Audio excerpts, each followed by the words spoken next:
Hello guys, good morning. Ito, ready na naman ako para umalis. Dumating ako ng mga 11:30 from General Trias, Cavite dahil nag-shoot ako doon with Atasha Mulak ng Obadjian sa Viva 1. And then, nagpahinga lang akong konti. Ito, katatapos ko lang mag-prepare ng mga damit kong dadalhin.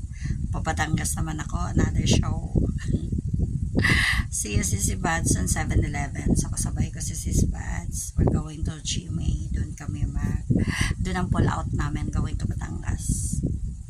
So lagari sa work, kailangan sa ekonomiya. Wala pa tang tulog guys. Ganun talaga. Buhay showbiz, puyatan pag shooting. Kailangan nandyan naman si Lord na protektahan ako lagi. Okay guys, bye! Have a nice morning. Morning na naman, wala pa rin akong tulog.